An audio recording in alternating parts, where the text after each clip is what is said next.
Deputy Secretary Verma, we saved the best for last. I don't know. So you'll bring us on home. Thank you. We have a lot to talk about. Not a ton of time to do it in, and it's getting late in the morning. Thank you so much for your attention. But this is a very important discussion. Really want to get into it.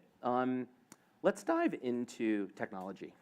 Critically important, obviously, in modern society. I'd like to know how state can foster stronger collaborations and doing that with partnerships. If we could just focus on that one for a minute and the importance of partnerships. Yeah, first of all, thank you for doing this, and thank you to Dorothy McAuliffe and the organization for really overseeing thousands of partnerships, hundreds of billions of dollars in commitments across the world. I've just came back from a trip, which we'll talk about a little bit, from Ukraine, but in this job as Deputy Secretary for Management, I have been to 65 of our embassies and consulates in 18 months. I've been to 45 countries. I've done 10 domestic trips. And you can come away from what's happening in the world super depressed, or you can be motivated and inspired by our teams around the world. And I come back super inspired by our teams, but also very clear-eyed about the challenges. Very also clear-eyed about the role of government and what we can do and what we can't do. We are good at setting rules of the road about creating openings. We are good about kind of negotiations and hard challenges with counterpart governments. We're good with trying to create the right security conditions. But we are not as agile as we should be. We are not out doing the kind of innovative research, not in all cases, that the private sector is doing, and that our nonprofit friends are doing, and our think tank friends and academic institutions. So I say that up front to say, having been a former US ambassador in India, having been Assistant Secretary of State, having worked in the private sector 40% of my life, having sat on the boards of nonprofits like the National Endowment for Democracy and Ford Foundation, National Democratic Institute, we all have to tackle these challenges together. And you mentioned technology specifically. And here I can say, before I went to Ukraine, I was in Vilnius, where I signed the Council of Europe Treaty on Artificial Intelligence. Here is an area where very few rules of the road internationally. So the government, yes, we are doing our part to try to create the guardrails for what is happening on the private sector side. I've also been part of the Quad effort with India, Australia, Japan, and the United States to develop technology principles for good. I could go through the list of things. The UN General Assembly just did a far-reaching resolution which the US led on artificial intelligence. I went to OECD, where we launched a AI for Good project. So I can keep going on this, but the real work on artificial intelligence, the positive developments, the how to actually leverage this into advances in development and democracy and improving people's quality of life is going to happen in the private sector. So that is a partnership that we have to work on together. Cybersecurity. Lifting people up, using technology to liberate people, to empower people, not to harass or surveil. Private sector can only do so much on the rules of the road. We have to work together, again, channeling technology. So it's a huge area. It is also a reason why we have a new cybersecurity bureau at the State Department, which is basically kind of doing half inside work and half outside work with the private sector. Secretary was just in San Francisco, where he spoke at one of the largest tech conferences, first Secretary of State ever to speak at this conference.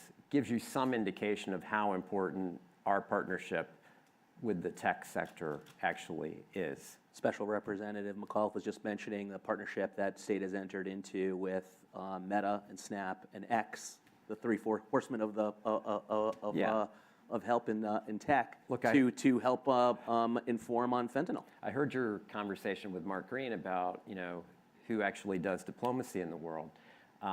When I was sitting in India, Secretary of State would come in, obviously do a lot of diplomacy. We could generate a fairly big crowd. But when the CEO of Google or Microsoft or Facebook came to town, we're talking tens of thousands of people that could show up and wanted to show up instantly. Now, are they representing private sector interests, and do they have a different set of objectives? Absolutely. Do they have an important diplomatic role to play? 100%. And it is trying to work together to solve big, complicated problems. And here is why I've done the 65 trips that I've done, because you come back and you see a very hot war in Ukraine and the fate of democracy on the line. You see this regional conflict in the Middle East following the attacks of October 7th. You see this global competition with China. But yet you also see these problems that our Director of Central Intelligence, Bill Burns, calls problems without passports, right? Problems that know no borders. Climate change, food insecurity, energy insecurity, cyber security, pandemics. And again, when you look at how we solve the problems and seize the opportunities in these spaces, we can't do this as governments alone, and it's particularly important to have these partnerships across private sector, nonprofits, et cetera. You've mentioned India and your ambassadorship there a couple times now. Tell us a little bit, and it's apparent based on the crowds that Sundar Pichai brings in when he meets with diplomats there. What's the importance of partnerships to bilateral relations generally? Since, as Mark Green stated as well, enterprise is our superpower, superpower. How critical are they in those relationships? They're huge, and I think India is a great case study, because if you look at the U.S.-India government relationship, been up and down for 77 years. In fact, we had a 30-year period where we actually didn't really talk to each other, but our industries were talking to each other, our people were talking to each other. There were great periods of migration from India to the United States. There's now 4.5 million Indian Americans. There's a ton of other folks here from the subcontinent. And it is those people-to-people contexts that actually hold the two countries together during that period of estrangement we went through with India. Now we're in this kind of era of convergence. You've got the people working together. You've got private industries working together.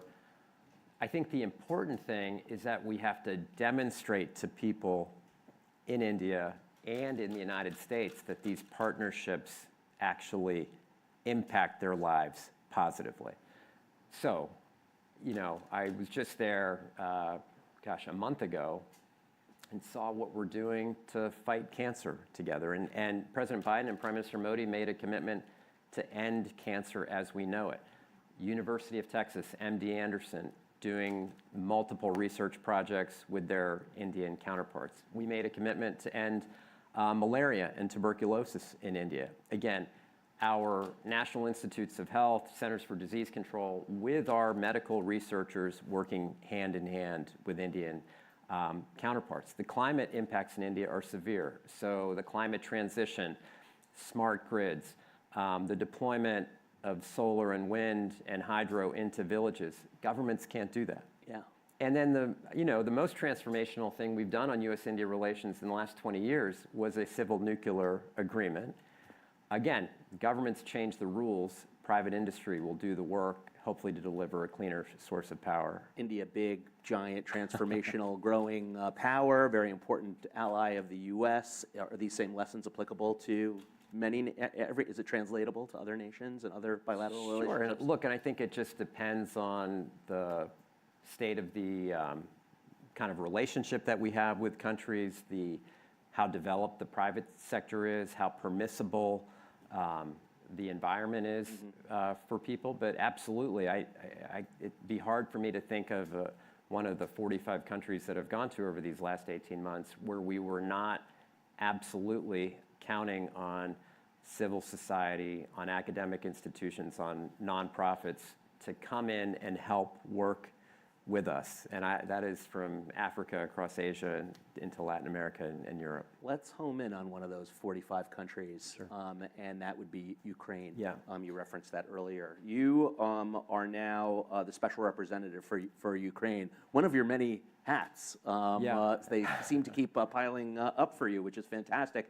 And you literally just returned from a trip there this past weekend. Is that right? Last night. Last night. So feeling very energized this morning. Yeah. So sleep is for later, I guess. And I'll make one correction to the title. So I am not the special envoy, but I have taken over the responsibilities of, which I am also a lawyer, so I'm just going to clarify that. Sorry for the instant promotion, acting special envoy. But look, what did you see? What did you learn? Well, the really good thing about this visit, again, you just see the incredible resilience, courage, strength of the Ukrainian people, the Ukrainian military. And we were there to talk about recovery. And we were able to take representatives from the defense sector, from engineering, from insurance, because again, the hiring, the innovation, the research, the advances that are going to be needed in a modern Ukrainian economy post-war are going to come from our private sector colleagues, from our development institutions, from our international financial institutions. I have also the great privilege of chairing the DFC board on behalf of the Secretary of State, the Development Finance Corporation board. I sit on the MCC board. Again, huge role for government to come in, make that initial kind of cash infusion or whatever the financial arrangement is so that the private sector can come in and actually do the work. So a very creative set of projects on war risk insurance that DFC is doing. Yep. So all of this has to move hand in hand with the war effort. This is an incredibly important next 4 to 6 months. And so the deployment of capital, building up the capacity of the Ukrainian government to handle hundreds of projects simultaneously, most of which will be carried out by the private sector. This is, if we can do our part on that element of it, while the Ukrainians bravely fight this war, I think, I'm cautiously optimistic we are headed in a good direction. And I know that private enterprise is very keen to help with that. Rarely have I seen as crowded a room as at the chamber during a discussion on Ukraine reconstruction. I think it's perfect. That's exactly what we want. We want that kind of enthusiasm. We want people trying to figure out how to get involved. I think, again, our job is to channel that, is to mobilize as much capital as we can, and make sure there are bankable projects consistent on the other side, again, with reforms on the Ukrainian side that give people confidence that the money is going to be spent well, responsibly, and pursuant to the post-war objectives. Okay, let's talk about money for a second. So Deputy Secretary of State for Management and Resources, does that mean you're kind of like the CFO, basically, and you allocate? Thankfully, we have a CFO, so, but no, we do oversee the budget and resources part of it. Yeah. So how do you balance resource allocation between aid, traditional diplomatic and foreign assistance efforts, and partnership efforts like what we've been talking about? So just as a reminder, State Department has about 80,000 people, 52,000 locally employed staff, the rest 14,000 foreign service officers, 14,000 civil servants. We have a budget of about $60 billion, plus or minus 5 or 6 billion, depending on who's actually controlling the government. We need a bigger budget. We need more resources. Now, I know you kind of hear this refrain a lot from people who work in my line of work, but when I look at the work that we are doing, again, I am reminded of a quote by Secretary Mattis that he says, if you are not fully funding our state and USAID colleagues, then you need to give me, the Defense Department, more bullets, because there's going to be more conflict in the world. We can do the conflict prevention part. We can do the human development and economic empowerment part. We can do the negotiations that hopefully bring greater peace and prosperity to the world. To answer your question directly, we need help to do that. And so we do, and the private sector and our nonprofit friends come to the table with significant amount of resources. But again, of that 60 billion, about 2/3 of that goes into our foreign service programming directly. So if that gives you some what is that, about $42 billion goes into the deployment around the world to actually get things done, to advance U.S. strategic interests, and hopefully give people a better way of life around the world. And certainly, thank you for that. And certainly, Henrietta Fore earlier was talking about how we need better financial structures for different sectors of partnership work, so that financing is clearer, ROI is clearer. And in fact, one of the things that we're super excited about at FP is going to be working with the Office of Global Partnerships to codify some of the ROI on some of these projects and what we've learned over time and past. And Yeah. we're really looking forward to that. Look, I think ROI is important, and I think we have to demonstrate to the American people what we are doing and why it matters to them in their lives. And I can draw a straight line between our work on supply chains and our work on, again, building up Ukraine's defense capacity. On so many of our efforts, gas prices, grocery prices, you know, the president likes to say foreign policy begins at home. And I really believe that. There are a large category of things, however, that we do because they are the right thing to do. And if you go to, you know, whether it is taking care of refugees impacted from the crisis in Sudan or the Rohingya crisis, or whether we are helping people stave off, again, tuberculosis or malaria or combating HIV/AIDS in Africa, if you go talk to the American people and you actually, when you present this, and when our diplomats and our development experts go to their high schools, when they go to their, you know, the Rotary Club dinner, there are people waiting in line to ask them questions after. There are people who are so proud of the work that we're doing. So the only thing I would say is that we should have a return on investment. Sometimes we have to measure it in very human terms too, about the impact that we're having on people's lives. And for that, I feel very good about what our development experts, our diplomats, and our partners are doing globally. HROI, human return on investment. I love it. Deputy Secretary Verma, thank you so much for spending time with us and for all you did. Yeah, appreciate it. Thank you.